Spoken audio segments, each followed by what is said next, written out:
Thanks for tuning in to Buckle Up, an ultra running conversation with Simon and Brian. How are you doing this evening, Simon? I'm doing great. By the time of the recording compared to when we're going to publish this one, I might be running a 100-mile locally by myself with Nora, also she'll be here running. Unsure if she wants to do 100 miles. Excited for the first non-official race of the season. I had to change a little bit my schedule for this upcoming spring. So Nora is not a monster. Unfortunately, it's not because of injuries. It's just a long story, but basically I'm going to do a shorter 100-miler instead. But how about yourself, Brian? How are your knees? I want to back up for just a second. My knees are good, but let's back up for a second. So you're doing a self-supported 100? Is that the concept for this potential weekend, I guess? Yeah, we're going to go in the park. We're going to run around in circle, and both of us. Originally it was more her, but we decided, hey, let's both run. I think she wants to do 100-mile, but I don't know that she necessarily wants to commit to it. So by the time this is published, we'll know if she decided to go for it or if... You're going to do this without getting a buckle or anything? I know, right? And it doesn't even count towards my 100 miler, officially speaking, because it's not through a race. So yeah, I mostly just want to do it to support Nora and to be out there with her. That's really the goal of the weekend. If she wants to do 100-mile, great. If she wants to do less, that's great too. But it's fun to have an adventure together. So yeah, that's the weekend's plan. That's also my birthday. Jesus. So yeah. All right. Well, happy early birthday. Yeah, and it's both early and late for the time it actually comes out. So yeah, thank you. Yeah.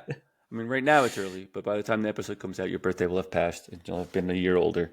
So I'm doing well, Simon. My knees are good. My Achilles tendonitis, my Achilles tendinopathy is doing much better. I'm strengthening it in the gym. I'm loading it with lots of weight and doing low rep, high weight exercises and deloading the Achilles tendon itself with some calf raises, some single leg sled pushes. I'm doing some agility lunges. You look very agile, like that. Brian, I'm sure. Yeah. You don't need training for that. Oh, man. Luckily, I'm able to go to the gym when most of the people have white hair, and they're pretty impressed on my lack of agility. So it's fine. Well, I'm glad to hear that your knees are doing great. But how can I know if you're telling the truth?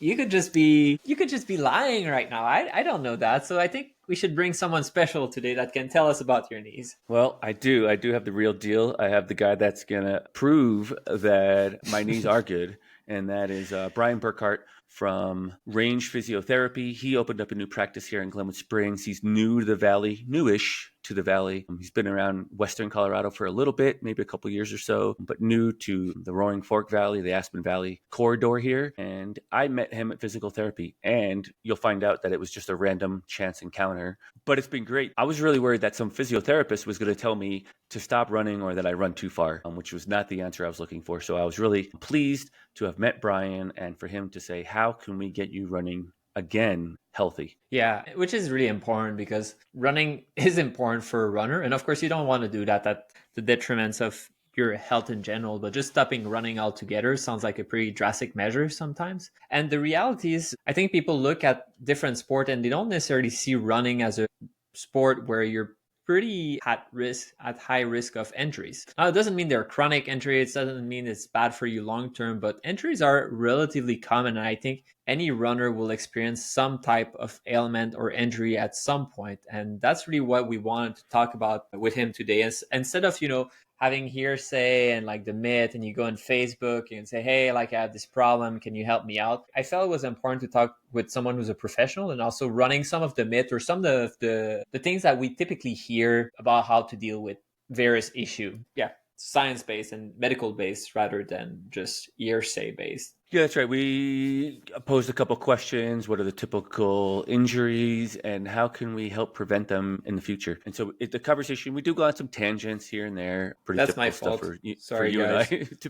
Pretty typical stuff for you and I. But Brian reels us in and keeps us focused and grounded and gives us some of the most common running injuries and how we might be able to prevent them. Yeah. Of course, it all comes at a cost of, this is a general conversation about runners in general. If you do have an ailment, you should go seek some professional help to be sure that you're getting and receiving the proper treatment for that injury. Yeah, and just to reveal the mystery a little bit. We're going to talk about three groups of injuries mostly, and we might have another episode in the future. But we talk a little bit about knees. So we talk about IT band. We talk about runner's knees, so patellofemoral syndrome. I think that's the name. Then we talk about more ankle or foot-based injuries, so things like plantar fasciitis, Achilles tendinopathy, not tendonitis. I'm not sure what was the other one of that group. And then And we a talk sprained about ankle. And a sprained oh yeah, ankle. sprained ankle, yeah. And then the last category is more about stress related, like stress fracture, shin splints. So common injuries that a lot of us had to deal with at some point, and it's a little bit unclear what we should do and what's the prognostic. So this is the information we have today for you guys. Yeah, it's a great episode, packed full of information. It runs a little long, so thanks for listening. And without further ado, Brian Burkhardt from Range Physiotherapy. Enjoy.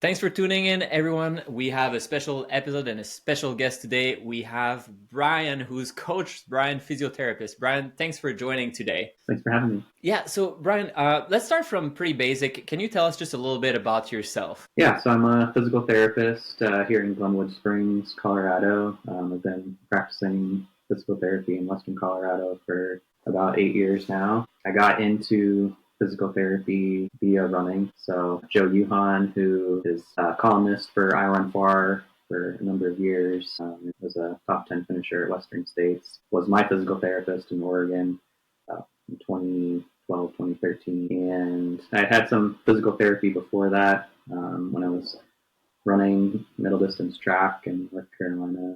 Just kind of had mixed results. I never really thought that I would become a physical therapist, but once I found a physical therapist who really specialized in running, that really kind of changed my perspective. So that's kind of what led me into the profession. I ended up working with Joe Yuhan doing running gait analysis for a number of years for trail and ultra runners.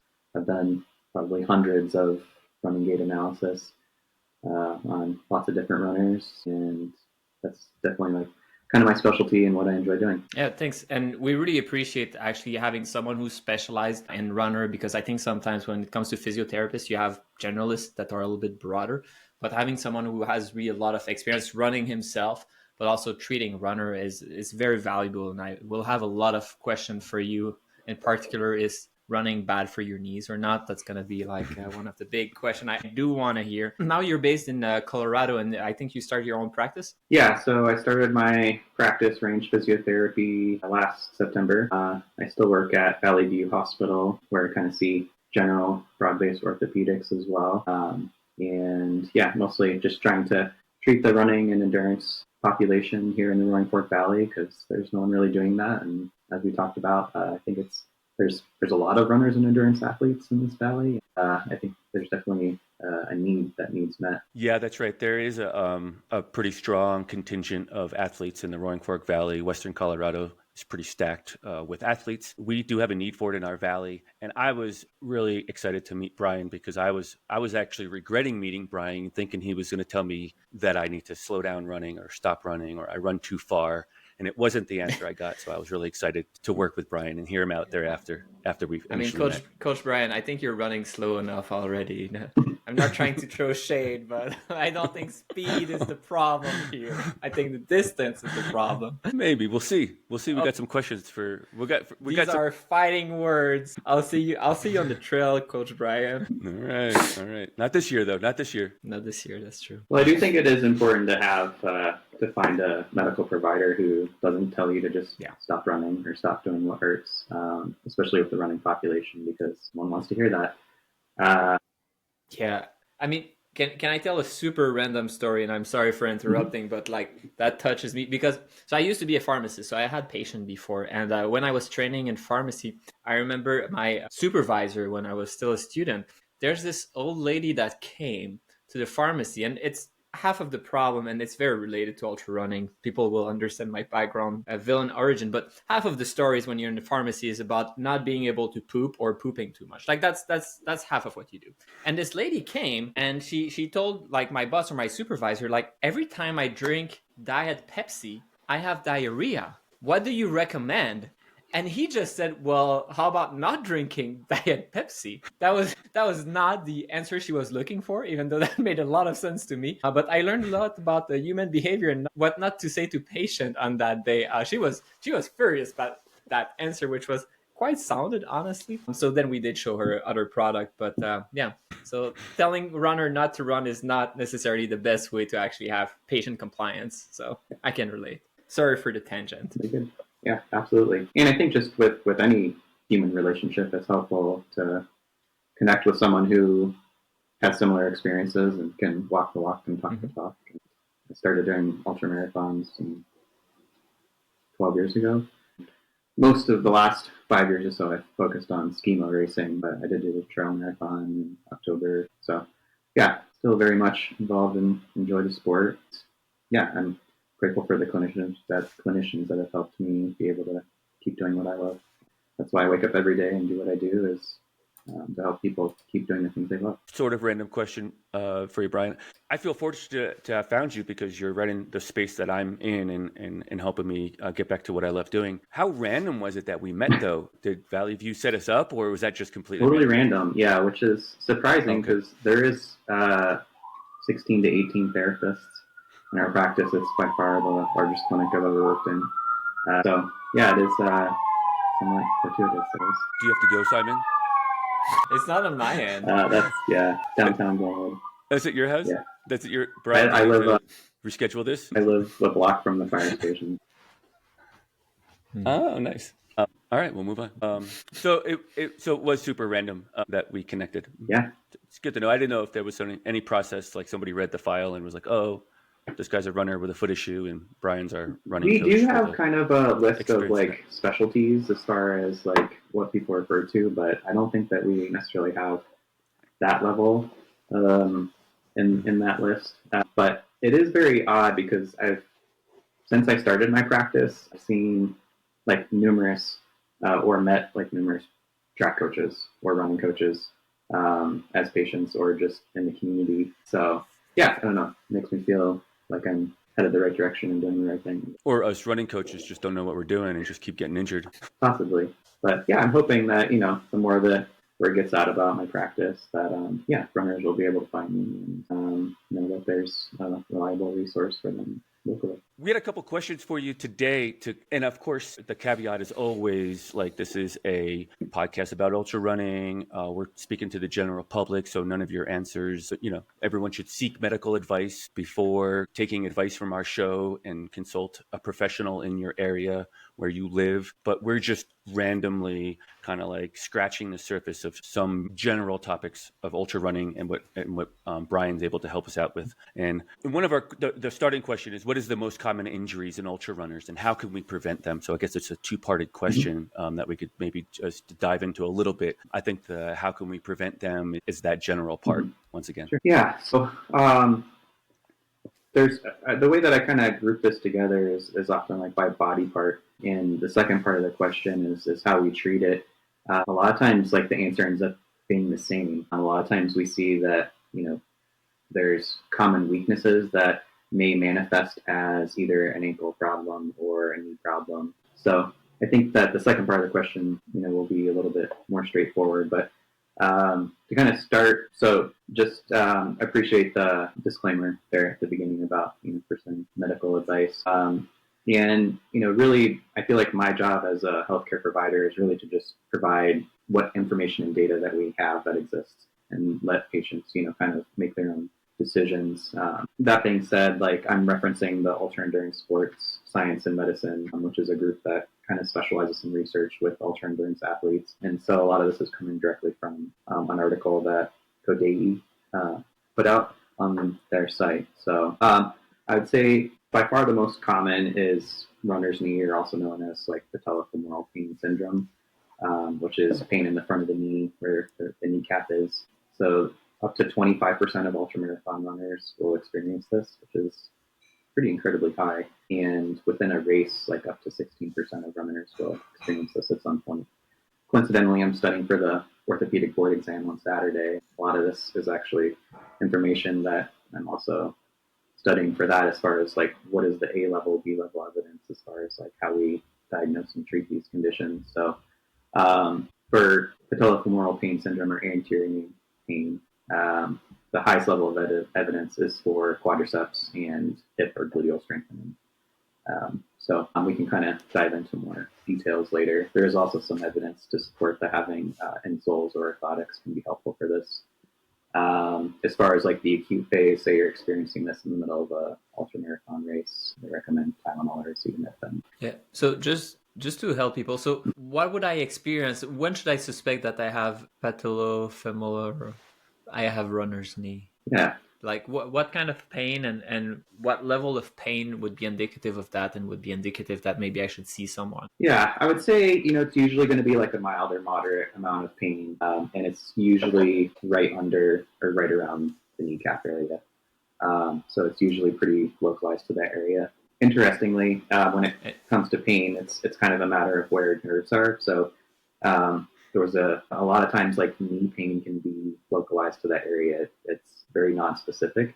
There was actually kind of a funny story, a guy that researched this, and he had people throw needles into different parts of his knee, and he didn't have pain in a lot of different areas. So for example, with arthritis, we don't have nerve endings in our articular cartilage. So people don't usually feel arthritis like exactly in their knee joint, might be in the surrounding areas. But that being said, one of the most densely innervated areas of our knee is the fat pad under our kneecap. And so when they poked the needle in this guy's knee, near his kneecap, he jumped off the table. So I guess that being said, like that's going to be the area that you're going to feel it. It's usually going to be mild to moderate. It's not usually ever going to be like an intense 8 or 9 or out of 10 pain. And it's usually going to be kind of in the mid-range of knee flexion. So usually people don't feel this when their knee's fully straight or fully bent. And that has to do with just the amount of compressive loading that's happening at your patellofemoral joint or your kneecap joint. So it can be more common with people who are doing a lot of uphill or downhill, especially downhill running or hiking, because you're going to have more compressive loading at that joint. So I'd say the things that are most indicative that you have this would be pain with squatting, pain with going downhill or downstairs, are really the best diagnostic tests. There's some evidence that... Yeah, I mean, the time I had it myself, and Brian, feel free to chime in whenever you had one of those injuries, but the time I had it was exactly that. It really was obvious at first on the downhill, and it happened in a race. Like I was racing a 100-miler, that was pretty early on, and the last 30 miles, any downhill were super painful. So I was not able to run downhill anymore. I was much faster in the uphill, and then the downhill, I was really struggling to do anything, like thinking, and should I walk backward or anything like that, and really kind of worried about it. And the pain stayed a long time after that race. Like I was really worried that I messed up something. So I'll be curious to hear like what you would do in that type of situation. And of course, I'm sure you're going to talk about how to prevent that for next time, because that's more what I did, and that's an issue that never came back afterwards. Absolutely. Actually, like the data on this condition developing to chronicity or having it long term is not the best. To be honest, I would say that in the general population, not referring to runners specifically, that almost half of people like may have recurrent episodes of this throughout their life. That being said, like, I would say that of these conditions that were probably discussed today, personally, I think it's one of like the least concerning. I certainly don't think it's like something to end your race over, because there's really not a lot of evidence to say that there's like long-term damage that's occurring with this condition. And I mean, they have done studies to say like, is this condition related to arthritis of the same joint? And even that is fairly inconclusive. The cartilage that's under your kneecap is actually the thickest in our entire body, which doesn't mean that you still can't wear through it, and people definitely do. And I'd say later in life, when we're talking about knee arthritis, that that it is a big part of how people feel, and that can be debilitating, including like going downstairs, like we talked about. But as far as like running goes or stopping the race, I really don't think that it's anything to be concerned about personally, if you do the right things. So some short-term fixes would be taping. There's actually really good evidence to show that using stiffer type of taping, so not kinesio tape that's stretchy, but a firmer tape, and actually like pulling your kneecap to one side or the other will basically prevent loading from the area of the kneecap that's being overloaded. And so that can be pretty effective. And then as far as like changing your running gait, kind of see this trend probably repeatedly in the issues we talk about, but increasing cadence. So increasing your step rate by 10% or so can also decrease stress on this joint or not overstriding. So those would be some other things that you could possibly change kind of on the go. Yeah, and I think you mentioned before also strengthening the thighs, or did I? Yeah, so strengthening the quadricep muscles and the gluteal muscles, the hip muscles, those would be probably the number one things that you could do as far as prevention. There's pretty strong evidence to support that. There's actually also pretty strong evidence against using any other type of treatment or modality. I would say as far as ice, heat, ultrasound, dry needling, laser, a lot of those things, there's really not good evidence to support for treating this. So really, as far as what my profession recommends, is largely going to be strengthening for the hip and knee. Yeah, I mean, I feel for me, conceptually, a lot of the treatment, if it's masking the issue and you're not actually correcting, because you said it too, I think like a gait analysis to make sure your gait is actually good and you have the right shoes and like you're not all crooked when you run. Mm-hmm. Like that's number one. If that's an issue and you're having cortisone shot and you're taping and you're able to go through, like I'm concerned that could lead to long-term damage, and like solving the actual issue is important. For me, it was strengthening the quads. That was pretty clear. And then I used taping, like you said, for a little bit of time, and then it was fine afterwards. But it was very painful for a little bit. I don't wish that to anyone, but at the same time, if it pushes people to take strengthening seriously, shit,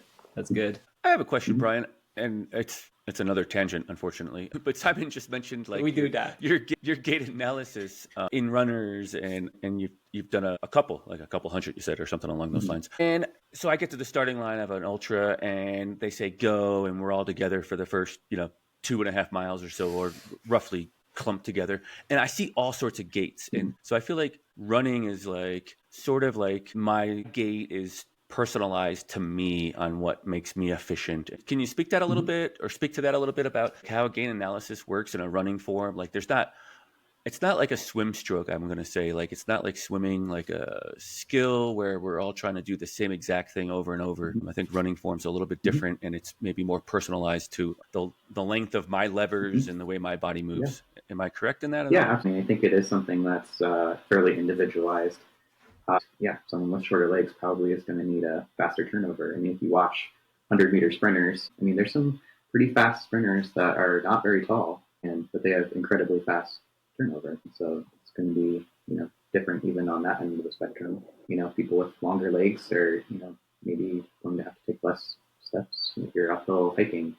So there's a ton of variables, and people obviously there's a whole spectrum of supinated feet or really high arch feet and flat feet. I would say that's the general challenge with a lot of these issues in healthcare in general, is that we're treating an N of 1, and we're trying to base that off of information based off of an N of hundreds or thousands.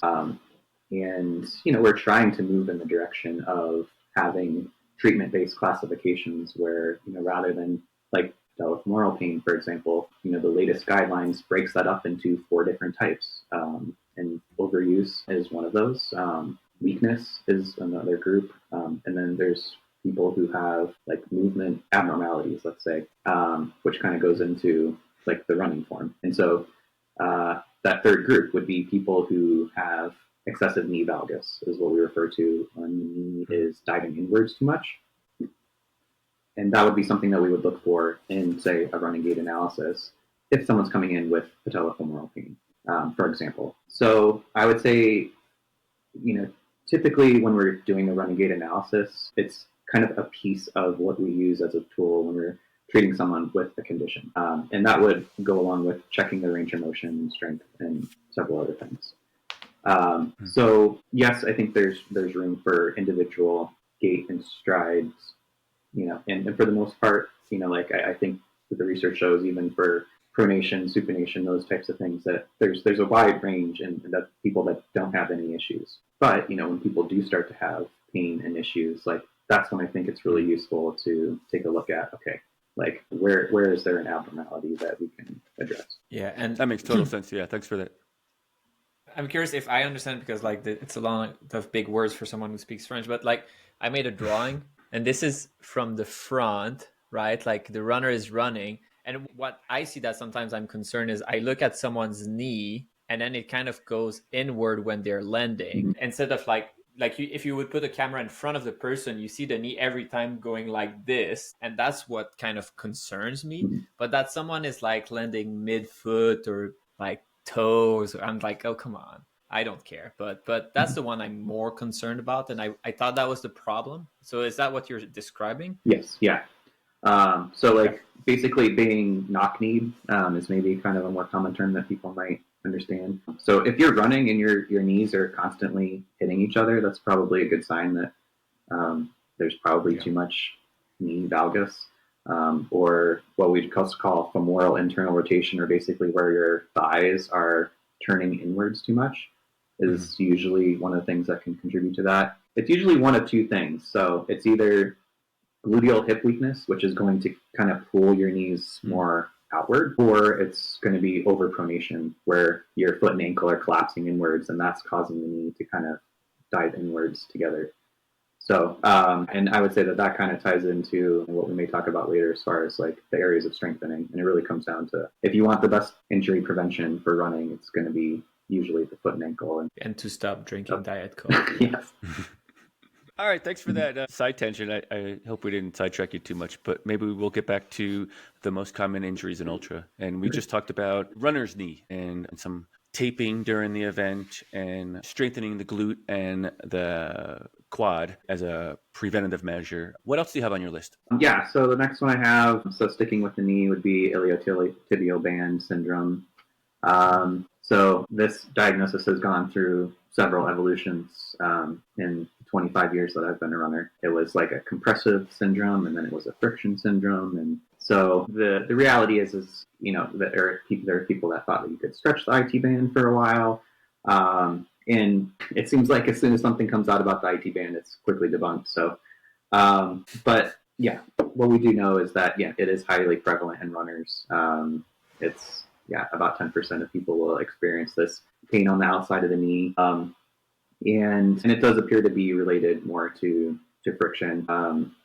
And basically the IT band is a very stiff band of fascia, or just connective tissue. So you can't stretch it. But what I will say is that it attaches to two muscles, the tensor fascia lata, or the TFL, in the front of our hip, and the gluteal muscles, which you can stretch both of those two things. So there is some evidence to say that you can do myofascial release or massage or rolling, especially to the TFL in front of your hip, and possibly some stretching to that area that can be beneficial to this. Again, shortening stride length has been shown to be beneficial for this. And again, like if you're in the acute stage, Tylenol, acetaminophen, icing, those are things that are typically recommended in the acute phase. My tidbit is that my IT band on my right leg right now is like a guitar string. I think it's just from adding in some volume, and I get this actually every year, every season. I seem to like grow through it, and then it eventually alleviate itself. I have like tried rolling on it years ago, which didn't really make it feel any better. Probably irritated it more. And more recently, I've been trying to loosen up the muscles around the IT band itself. Is that the most common practice, do you know, that I'm doing? Yeah, I think that there is some evidence that foam rolling actually over the outside of your thigh can be helpful. But really, I would say that you're really massaging your quadricep muscle, your vastus lateralis, with that. And if that muscle is overdeveloped, that can contribute to more tension on the IT band. I could only hope that mine's overdeveloped. But I think that there's more evidence to show that kind of addressing more of like the hip muscles, like talked about, can be helpful for this. A lot of times, I would say this is also would fall under one of the common injuries that is often like a loading issue. So it may be at the beginning of your season, or with overtraining or progressing volume or intensity too quickly. is often the case with this. And what's the prognostic with that? Because my own experience is pretty limited with that. Like personally, I had that a few times with like it kind of like it was always minor, but the people that I know that like complain about it never were really able to resolve that. And some of them like it will flare up after 3, 4, 5 miles, and like that's what's limiting their ability to run altogether. And they tried, hip stuff like stretching, muscle, everything like for the hip, for the knee, for the quads, everything strengthening doesn't help. So I'm really curious like your take on that. Yeah, I would say like if those things aren't helping with this, that would be a good case for running gait analysis training, because there is evidence to show that increased hip adduction for when your leg is crossing too far underneath you. So let's say like walking on a tightrope versus your feet landing with a couple inches width apart. So basically a wider stance landing, that if you're landing too narrowly, that's going to put increased tension on those structures on the outside of your leg. So obviously you need a certain amount of hip strength in order to do that effectively. But the other piece of that is, are you actually thinking about running with a wider stance? And that can be challenging when you're trail running and you're on a narrow trail, especially if it's like also mountain biking. You're kind of running in the gutter. But beyond that, I would say like there are some things as far as like your running gait, including like we talked about, increasing cadence and shortening your running stride, as well as landing a little bit higher, that I think could be helpful in addressing kind of a persistent issue of IT vein syndrome. And last question for me about that. So when it comes to when is it painful? Is it on impact? Is it mostly uphill, downhill? Do you have pain when you're resting or only when you're running? These sorts of questions. So what would be symptoms for people to be like, okay, I think this is what I'm having right now, I should consult? So yeah, usually it's pain that's localized to the outside of the knee. It's going to have more symptoms when the knee is slightly bent, so in about 30 degrees of flexion. So running uphill, downhill, and slower paces, which are kind of all components usually of ultramarathons, are going to kind of increase the amount of time that you're in that like peak compressive part of like the knee bending. So those would be the things that I would say to you're probably going to look for, feel, is that pain on the outside of the knee, especially kind of in that slight amount of knee flexion. You're not usually going to feel it when your knee's fully straight. Does that answer your question? Yeah, thank you. Are there any ways we could try to help prevent it from happening once we notice it's an issue, like in my case? As far as prevention goes, I would say, again, hip strengthening the gluteal muscles, especially the hip abductors, which are going to be the muscles on the outside of your hip. Those are going to be the main ones that are going to prevent you from doing kind of that crossover landing in your running stride, which is going to put more tension, again, kind of IT band and the structures on the outside of your thigh. Fair enough. I'll get on the adductor machine. So I know this is like I think a later question perhaps, but there is like evidence that where they've done EMG studies to say like, how much muscle activity or what are the best exercises that produce or force a muscle to produce the most force. And so one of the exercises that I recommended was doing a side plank, especially a side plank with the top leg lifted, as basically the most evidence for having the highest volitional contraction of the gluteus medius, or the hip muscle on the side. And so that's why I think it's one of the best exercises, because it's going to prevent the knee turning inwards that can contribute to patellofemoral pain, as well as IT band syndrome, the legs crossing inwards. All right, so plank it is. Okay, that was ITB syndrome, right? Yeah. Maybe you got a couple more? So the other ones that I had are like foot and ankle pain kind of grouped together, because I feel like that the treatment, a lot of times there's a bit of overlap with these. So that would include plantar fasciitis, Achilles tendinopathies. So tendinopathy is kind of the term that we use as more of like a chronic tendon issue.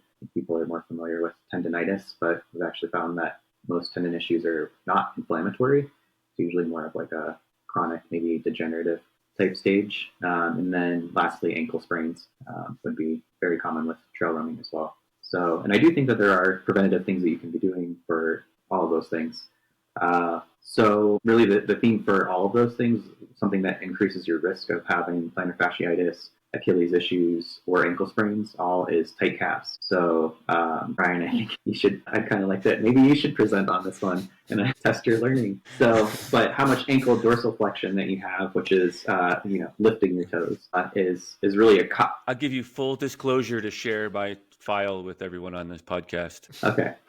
I think he's trying to say that my calves are super tight, like to a sensitive level. It's one of the most like common impairments out there, actually. And it can be a restriction in the ankle joint where you can't flex your ankle enough, but a lot of times it is tight calves as well, or short calves, stiff calves. And when you can't flex your ankle enough, and we need upwards of 30 degrees of dorsiflexion for certainly like uphill hiking, running. Some data would say 40 degrees for squatting.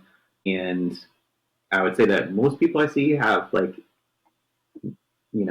on a good day, like 20, maybe 25 degrees. Some people maybe have Achilles issues are more like less than 10. So I feel like you're looking directly at me. And that's gonna not only affect like your running stride, but it's gonna put more attention on the tendons, especially if you are doing a lot of like uphill running or hiking. And as far as ankle sprains go, if you don't have that flexibility in your ankle, then what's going to happen is it's going to be more prone to rolling inwards or outwards.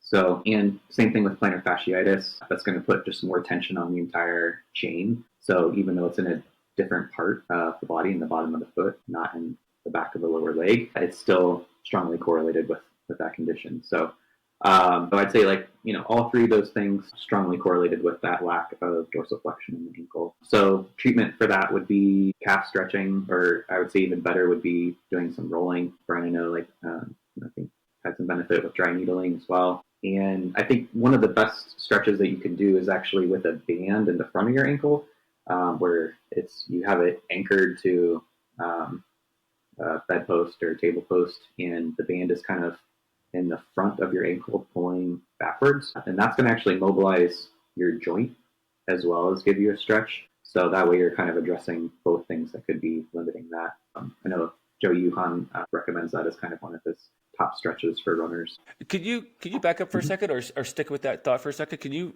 explain that maybe in a different way? I didn't fully understand that band. Are you putting the band on the top of your foot and trying to get some ankle? Imagine that. So loop a mobility band, so a stiffer band, not really a TheraBand, or anchor it to something, and then you're going to step inside the loop of the band, and then you want that band basically to be right in front of your ankle. So almost below kind of the two malleoli or the bony bumps on the outside of your ankle. So you want to be kind of like pulling back from that area, and then you're basically going to be going kind of like in and out of flexing your ankle.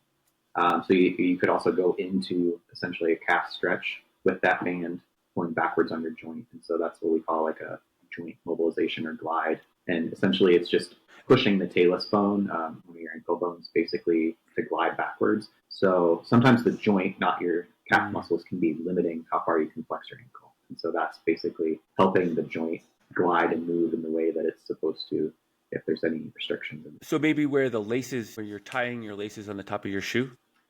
Yeah, or I would say like really almost like where the tongue, I guess, of a shoe would be. The tongue. Yeah, the you tongue, kind of want to touch. pulling back right about that, I guess. Thanks for the mental image, because it's hard to explain in this format. Sure, yeah. Or certainly a picture visual would be helpful for that one. So, and then I would say treatments otherwise, specifically for plantar fasciitis, so stretching the bottom of the foot is also kind of included as a top recommendation for helping treat with that. And I would say, again, for all of these, especially ankle sprains, though, that doing some sort of balance training, especially on unstable surfaces, would be highly recommended. And I would say, again, like this would be kind of one of my top recommendations. Exercises for any trail runner would be doing some sort of single limb balance exercise, especially on a foam pad or a Bozu, and single leg squat. In addition to that, it would really kind of cover your bases as far as being a top hip strengthening exercise, as well as working on foot and ankle stability. So you really get a lot of bang for your buck if you're doing single leg squats. And yeah, lastly with that, what I would say is there is a newer study that came out in the last few years that looked at foot strengthening exercises. So foot core exercises, which would include kind of toe presses, essentially exercises to engage the muscles within the bottom of your foot. And there's really not a lot of good evidence that shows that there's exercises can be preventative for injuries with runners. I think part of that is because upwards of 60% have been attributed to training errors. So it's not always just weakness somewhere or inflexibility somewhere. But in any case, of the few studies that have shown exercises being preventative for running-related injuries, this one did show actually a difference in all running-related injuries by doing these foot strengthening exercises. So just thought I would kind of tack that on to kind of these foot and ankle issues that are pretty common. Yeah. No, that's really nice. It's interesting. I've never grouped them myself, thinking about them the same way. Like sprain, obviously you rolled your ankle and then you messed it up. And that's true. If you don't have flexibility, that's going to make it worse. For plantar fasciitis, a lot of people recommend, for example, rolling a ball or a frozen bottle. Do you recommend that, like under your foot? Yeah, I wouldn't say it's one of the top things that I recommend for treating it, honestly. I know that people have done it, and I think it can be helpful to do some rolling massage for the bottom of the foot. But again, really the strongest evidence for treating that would be stretching the calves, stretching the bottom of the foot. And I would, again, include rolling for the calf muscle as well. Yeah, I just wanted to ask because, I mean, anytime that you put ice, like you're always wondering, am I just numbing the pain but making it worse, or is it helpful? It's kind of a little bit unclear. What I've heard also frequently for that one is that very often, and that could be totally wrong, but very often it's due to an overload in training or racing, like a sharp increase. Like, okay, like I read can't hurt me. I'm gonna stay hard and I'm gonna run 100 miles this week, and then you have that. Sometimes it feels that like just resting afterwards, if it's flaring up, will actually help, but sometimes it can last a long time. And do you recommend rest for these type of injuries? Complete rest, partial rest, or just keep going? Yeah, that's a great question. So actually, the research shows for all of these things, and all you runners will be happy to hear this, that there's strong recommendations that you should not completely rest with these issues and injuries. That you should continue running to a tolerable amount. So what I would say, maybe some specifics there would be for a tendinopathy or a tendon issue. Those are often going to feel better, like after you start running, and maybe you continue going. What you have to pay attention to with tendon issues is how much pain and issues that you're having afterwards. So is it lasting into the next day? Then I would say, you probably need to back off if it's more than, a little bit of soreness for a couple hours after your activity. But, if it's kind of staying in, the 1, 2, 3 out of 10 pain and, it's not lasting into the next day, then for tendinopathy, I think that should be fine. Actually, the best evidence for treating Achilles tendinopathies is high load strengthening. So, eccentrics have been kind of the hallmark of treating tendinopathies because you're able to do a heavier loaded exercise by doing an eccentric exercise, which is when you're, in the case of doing a heel raise, so pushing up on your toes, it would be just doing basically from heel up to the heel down phase, and then you're helping with the other foot to go back up, for an example of a eccentric. It's when you're contracting a muscle and it's lengthening at the same time. So I would say for a tendinopathy, definitely heavy loaded strength training is the highly recommended. For plantar fasciitis, I would say the same thing. Obviously, pay attention to how long your symptoms are staying afterwards. But if it's a mild amount of pain and it's not progressively worsening, then by all means, keep running to a tolerable amount. A couple other things with plantar fasciitis that I didn't mention before that are also kind of like top tier recommendations would be night splints. So basically socks that pull your toes up and keep your ankle flexed at night rather than kind of letting your toes fall down. And then the other one is taping. There's actually pretty good evidence for various types of taping for plantar fasciitis, depending on what kind it is. There's also fat pad atrophy, which is kind of presents similar to plantar fasciitis. And there are taping techniques to help with that as well, and also very common in runners. As far as risk factors for plantar fasciitis, it is highest in runners, and actually people who have more supinated feet, so high arches, are more likely to get plantar fasciitis as far as runners go. Could I ask one question? I think I hear a lot of plantar issues, and the concern is the shoes that they're wearing, or they're changing the stack heights of their shoes because it's either a zero drop, or they're getting out of a zero drop, or they're going into a zero drop. Is there any correlation to any of that, and how does it affect the plantar fasciitis itself? Yeah, I would say actually more with Achilles issues, there's evidence to show that using a slight heel lift for a period of time can be beneficial. I've been running in ultras for, I don't know, 13 or 14 years, certainly since I started doing ultra marathons. And I never really had an issue with the zero drop personally. But I do caution it with certain people depending on what issue it is. I would say when it comes to plantar fasciitis, this is more anecdotally. There's certainly not evidence that I've seen on this, but Hokas, I've seen a lot of people benefit from. And really, I think the more important thing with plantar fasciitis, I'm seeing a runner right now with this and will not stop wearing cowboy boots, but having something with adequate cushion and not going barefoot like when you're in the house. So, I mean, get some max cushion shoes and wear them inside, outside all the time. I think that, that would be some just non-evidence backed anecdotal. Our barefoot runner listener are just really pissed right now, but that's okay.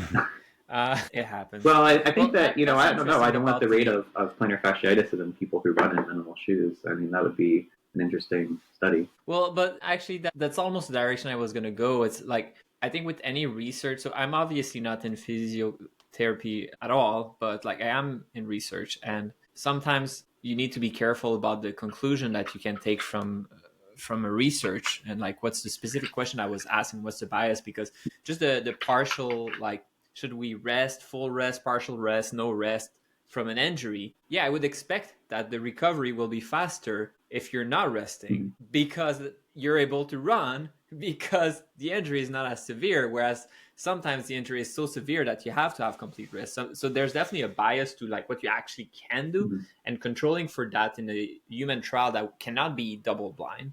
Like you cannot double blind treatment in physiotherapy. It's always kind of going to be a little bit tricky. Similarly, people that are running barefoot and think that it's great, it's because it's working for them. And, if it's working for you, like, please go on. So I would expect that the injury rate of people doing barefoot runner hopefully is very low, because otherwise it will say, well, look, I mean, I'm going to switch back to my big ass Hoka shoes.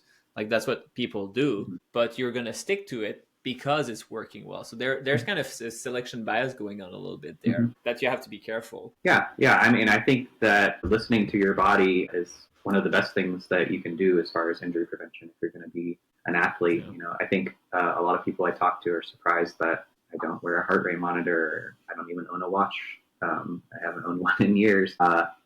And I think that you can kind of get, a little like obsessed with the data. And really, I think that using rate of perceived exertion and just listening to your body and what you're feeling can be one of your greatest assets. But I think that also comes with a certain amount of experience. Yeah, that's the issue. Yeah. Because if I can relate to some of these injury myself, that I had plantar fasciitis. That's by far the worst injury I've had. That was before being an ultra runner, and I was increasing volume very quickly, pretty hardcore run, and then I had a huge issue. I could barely walk for a month.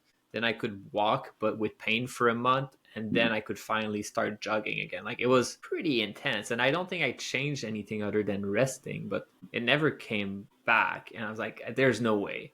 There's no way someone has that level of pain and just goes run. Like that's not, it was the level that you're like, I really need to go to the toilet, but at the same time, the toilet is really far right now. Like, I don't know if I want to go. So yeah. Depends on the level of injury. Exactly. Right? Yeah. I mean, I would say the level of severity. And with plantar fasciitis, I would say that, while it's not common, that it can actually progress to being a rupture. And I did see someone not too long ago who was struggling with this. And that's, I think that's a really hard injury to treat. And you're looking at probably, really probably needing to be in the boot and mobilized for a period of time. If it were to progress to that level. So it can get fairly serious as far as that goes. I think speaking of rupture, actually, that's one of the concerns that we hear often with Achilles tendonitis. Well, not tendonitis, actually, tendinopathy, right? Another way to say we're not sure what causes it.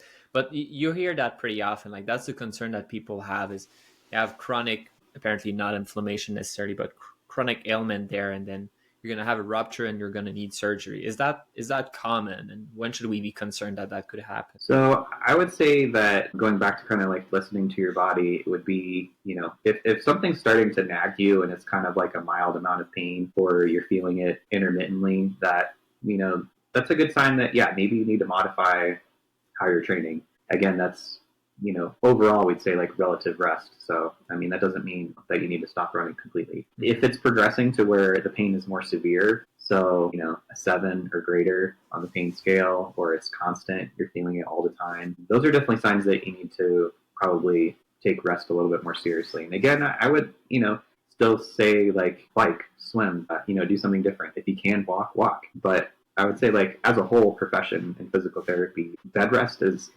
there's ample evidence to show that that's like actually the worst thing you can do. So keeping moving and active and but to the highest level that you can tolerate, I think would be kind of like the approach. And if you can't tolerate that, then step it down a notch would be kind of my general global advice for a population, I guess, without talking about something specific. Does that answer your question? Yeah, kind of. But for Achilles, like I think Coach Brian, I think that was kind of your concern a little bit. Maybe not rupture, but when you were in Moab, you were kind of concerned of long-term damage a little bit, right? For sure. It's exactly how I got into the process and how I met Brian. I had Achilles tendinopathy apparently at Leadville. I continued training on it after the finish of Leadville in August and went on and attempted the Moab 240 in October. And mile 80, the pain was significant, like an 8 on the scale, which Brian has said is probably not okay. Not even probably. Pretty much said that, there's probably too much pain. And a couple of thoughts in my head were that it was mile 80. I had 160 more to go.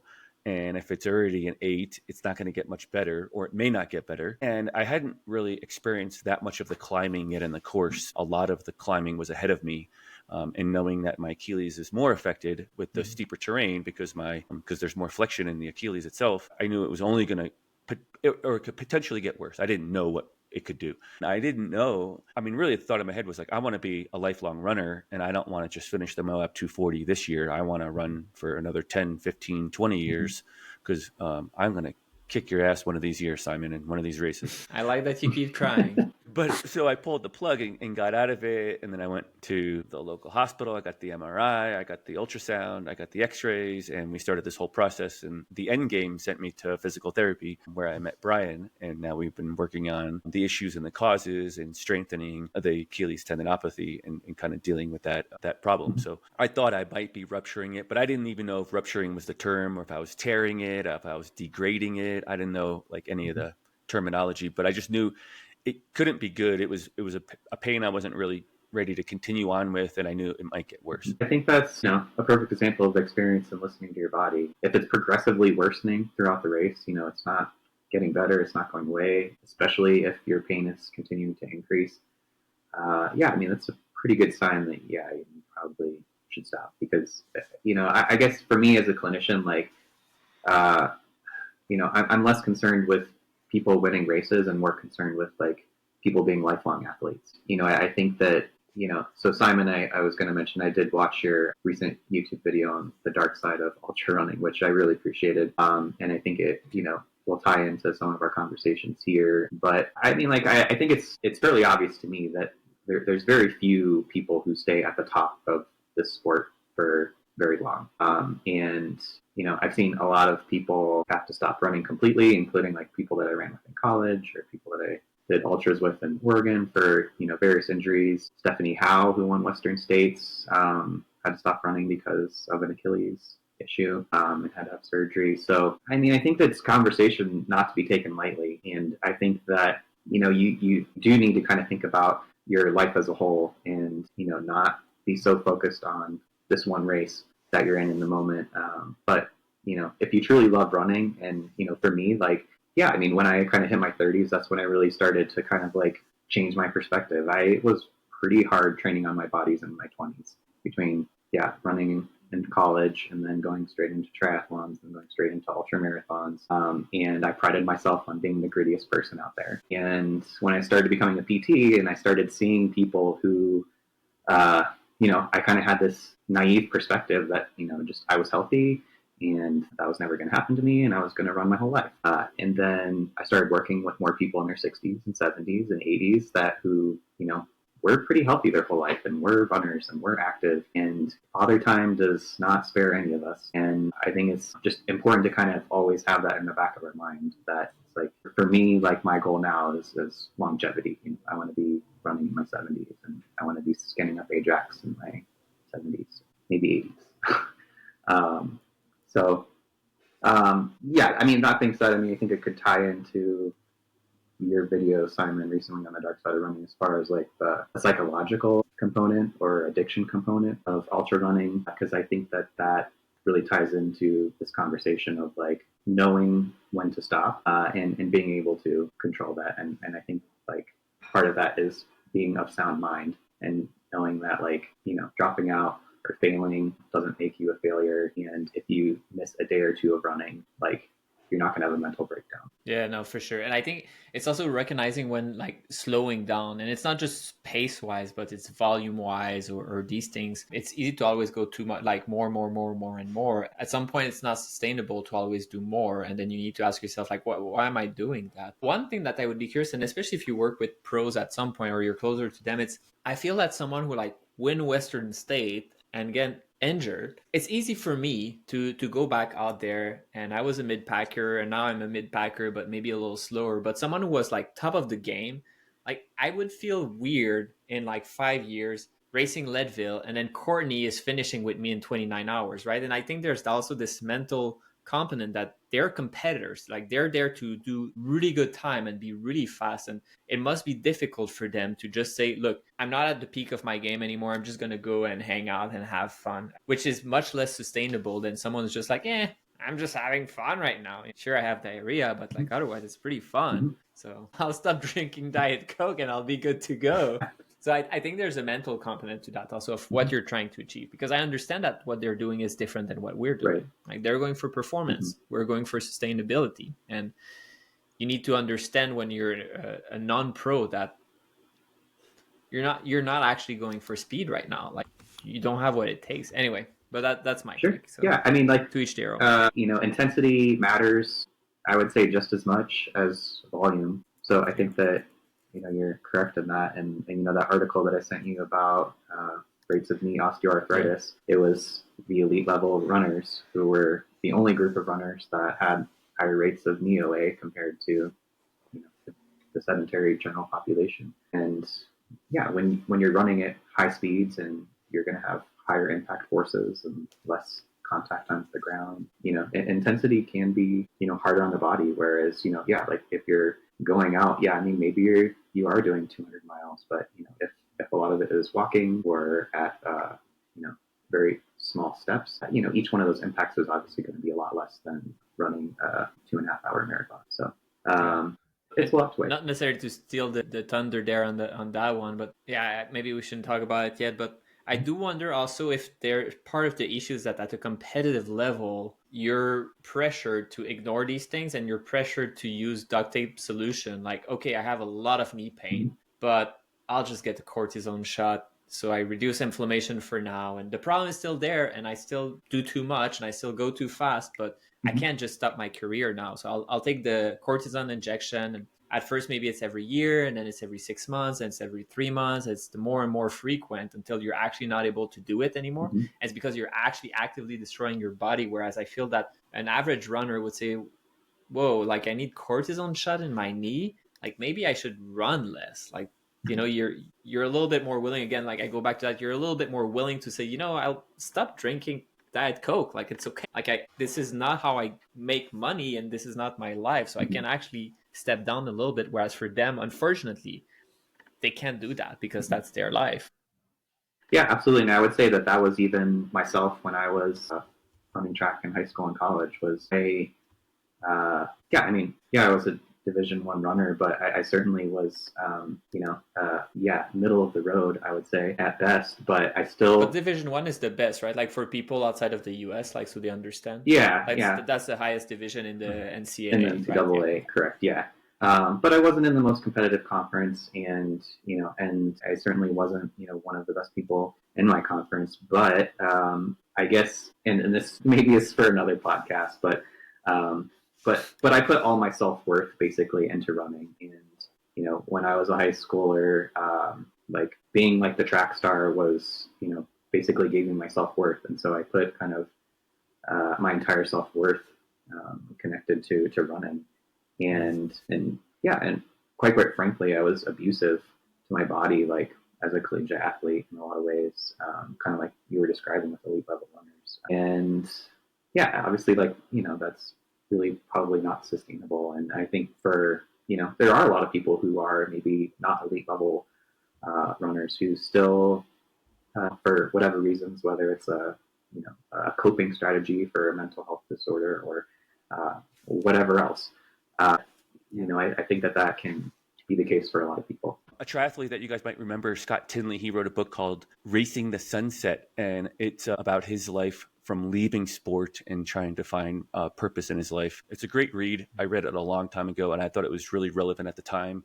And I was in the peak of, I was probably 40 or 42 years old or something like that at the time that I read it. And I thought it was really relative, and I have it still on the bookshelf for when I need it again, I guess. And so it's interesting that you guys are talking about this or bringing it up, because I feel like we don't see the professional athletes in the mid pack when their speed has left them, when their gift is not performing up to the front of the pack anymore. And we don't see that, but we do see the mid packers just always lingering there, or most of the mid packers continuing to push themselves and slowly falling back or gaining forward momentum, but going from 200 to 300th place in a 500 person race as an example. So I don't know where I'm going with that, but that's my little tidbit. The Scott Tinley book was pretty amazing, Racing the Sunset. So check it out if you get the chance. Well, I think that sounds really interesting, because it actually connects, finding purpose after kind of a specific career or part of your life relates a little bit to when we had Wayne, who was a ranger, right? Mm-hmm. Like in the army, and it was like, okay, now what? Like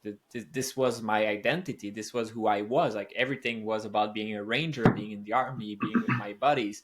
And now, like, what's my purpose? Like, what's my life? So I think it can be really interesting, and not just for people that are professional or semi-professional athletes, but really anyone who has a life transition and an identity crisis almost. Yeah, I mean, what I was going to say is I think Paula Radcliffe, recently returned to the marathon. So that was kind of inspiring to see. And hopefully, I think we'll continue to see more and more people who kind of bring awareness to, I guess, aging and athletics, and and kind of setting those age group milestones and fastest times that helps people maybe think about being lifelong athletes a little bit more, and taking pride in that, even if it's slower than what you used to do.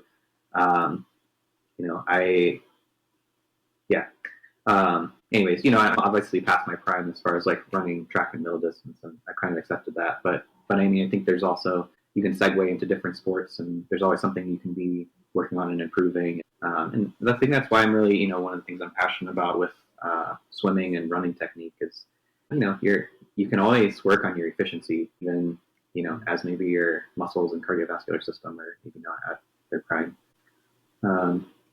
Yeah, there's certainly a lot of inspirational people in this valley. For sure. Yeah. I can appreciate that for sure. Yeah. Thanks for humoring our sidewinder there. I thought you had one more category that you were trying to touch before we wrapped up this interview tonight. Yeah. So the last group that kind of had a common injuries would be stress reactions, stress fractures, and shin splints. So also very common in ultra endurance runners, and something that I've seen a bit fairly recently in the clinic. So I would say, in contrast to my prior comment about relative rest and being able to kind of run through to a certain amount those other injuries, this would be the exception. The shin splints, in a mild case in the middle of a race, can be something that you might be able to finish the race and run through. But certainly if something is possibly progressing to a stress reaction, having more intense pain, especially in the shin bone, these can occur also in the small bones of your foot, your heel bone, your calcaneus, and then also a guy that I run with here who's fairly young had a hip stress fracture. So he was joining us in the pool quite a bit while he was completely resting and not weight bearing from that. So there are different types of stress reactions or stress fractures, and some are more concerning than others. So that's something that you would obviously need to talk to an orthopedist about. But essentially, stress reactions or fractures where it's an issue with the bone being on a tensile load are usually going to be more concerning than when it's a compressive load. And those can be a lot harder to heal. But there is a concern that eventually these types of issues can progress to an actual fracture. So you do want to take them pretty seriously, rest appropriately. And that could look, again, listening to your body, I would say, but more than likely avoiding impact activity. And then for maybe upwards of 6 weeks, in a lot of cases at least, and then kind of very gradually reintroducing impact activity. But this would be one for sure that you don't want to push through because it can lead to so.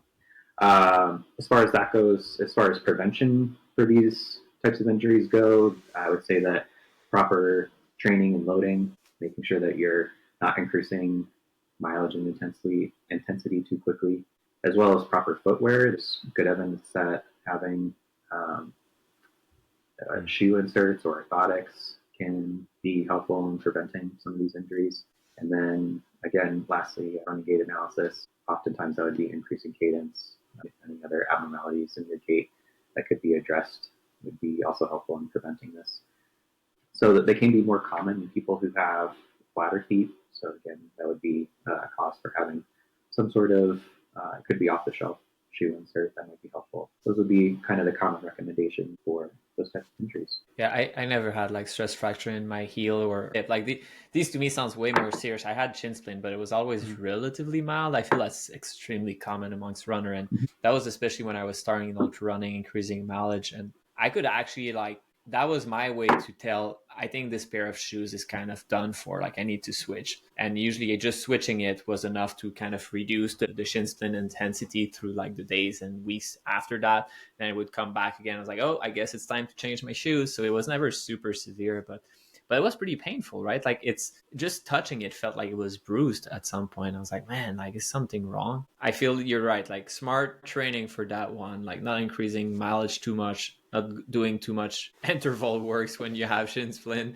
It's probably a good idea, probably. But yeah, I think, sometimes you hear people say that they run with broken legs. I think that's actually what they mean. And I get upset by that because I'm like, dude, shin splint and broken leg is not exactly the same. Like this year, I had a fracture in my legs. Yeah, I don't think you were running if you actually had a fracture. But was that in the English language? Yeah, maybe it's my fault. Maybe I misunderstood them. Maybe, that's true. But yeah. Brian, you said generally like 6 weeks of modified exercise, maybe resting, a hairline fracture of some sort. Would you? And so like I'm thinking like the devil's advocate, right? The athlete goes to the doctor says, oh, you got a hairline fracture in your calcaneus in your foot, and in 4 weeks it feels better, right? I mean, do you suggest going back and like getting that X-ray to see how well it's healed, or is it just 6 weeks and start exercise slowly? That's a great question. So actually, X-rays are not the imaging modality of choice for stress reactions and fractures because the X-rays aren't sensitive enough a lot of times to pick them up. So either bone scans actually can pick up kind of early stress reactions. CT scans, which is kind of like a three-dimensional X-ray, can be a little better, but MRI is usually the gold standard. And MRIs are pretty expensive, so it's not something that people usually are willing to drop $1,000 for to get repeatedly. So, and to that point, I would say that, because it can be hard to kind of judge based off of imaging what the status is. I mean, it can be helpful to know, like, okay, it's not progressing, but I would say as far as like when to return to running, I'm not sure that I would strictly base that off of image. So, certainly but I'm not sure that I would base it off of strictly symptoms either. I would still consider time because, for example, like one of the people that I'm seeing right now took 4 weeks off, didn't have symptoms, went back to running, and a few months later the issue came back. So I think that, sticking to at least kind of that 6 weeks is probably a general good rule of thumb, but obviously it depends on the severity. Is it just a stress reaction or is it a stress fracture? There's varying degrees of that. So that again would be kind of a conversation with an orthopedic doctor. So, but I would assume that the way you get diagnosed with that is that you come with pain. you seek medical help, and then they will do an x-ray to basically do a differential diagnostic to say there is no fracture that I can see, but it doesn't change the fact that you might have a stress fracture. And then, we never have like a positive confirmation that this is a stress fracture, but we go by symptoms, right? Is that how you do it? Because MRI for that to me sounds pretty intense, unless it's a very recurring issue or if you're a pro runner. I think that would, again, be kind of the recommendation of orthopedic doctor that you're seeing, and hopefully that they would be knowledgeable enough to know, like, hey, this, could be a stress fracture, and depending on the area and the symptoms that you're having, I think that should be fairly clear. They still may start with an x-ray just because that's like quick, cheap, and dirty option, but I had x-ray for things I was like, there's no freaking way it's fractured right now. I was like, yeah, whatever, let's do an x-ray. And it's like, oh, no fracture, okay, now we can go with normal treatment. I was like, okay, thank you. And then they're like, rest. I was like, okay. So that was for shin splints, or that was a waste of time? That was for shin splints? No, not for shin splint. Shin splint I just okay. No, that I self-diagnosed. Okay. So I guess I never officially had it. Yeah, I mean, I think it depends on the severity and where you're having the pain and that type of thing. That would be kind of what I can say to that.